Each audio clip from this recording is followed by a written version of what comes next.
Déterminons ensemble comment on fait pour avoir le signe d'une fonction affine. Il y a deux cas à voir et tout va dépendre du coefficient directeur de ta fonction affine.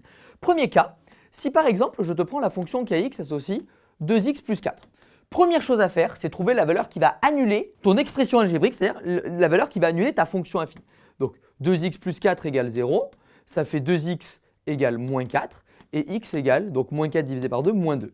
Et je te rappelle que si tu as une fonction affine qui a un coefficient directeur positif, la fonction est croissante. Elle s'annule en moins 2, donc c'est qu'elle va être comme ça. Regarde ici, juste avant qu'elle s'annule, on voit bien qu'elle est en dessous de l'axe d'abscisse, donc elle est négative. Mais une fois qu'elle s'est annulée, regarde, les images, elles sont au-dessus de l'axe d'abscisse, donc elle est positive. Ça y est, on a déterminé le signe, il n'y a plus qu'à le mettre dans un tableau de signes. Comment on fait ça? De manière très simple, deux lignes. Une ligne qui va répertorier donc l'ensemble de définitions, moins l'infini, plus la valeur qui annule, moins 2.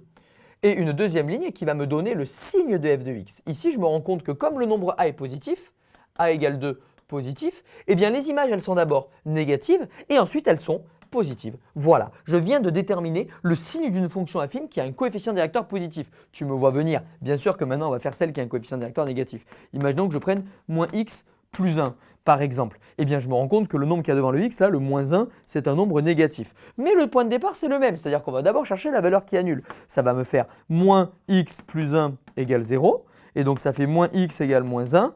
X égale 1. Mais regarde, si j'ai une fonction affine avec un coefficient directeur négatif, la fonction est décroissante. Donc, elle va s'annuler en 1, mais elle va être comme ça. Et qu'est-ce qu'on se rend compte?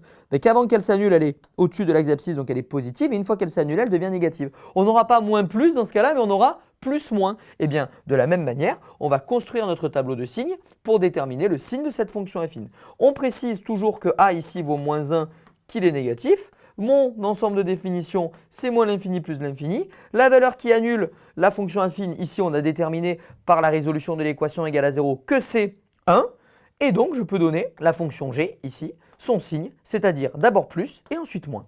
Donc finalement on résume, pour déterminer le signe d'une fonction affine, tu cherches la valeur qui annule la fonction affine, tu la mets dans ton tableau de signes et ensuite tu regardes. Si a est positif, ce sera moins plus. Si a est négatif, ce sera plus moins. Grâce à ça, tu peux tout faire sans jamais te tromper.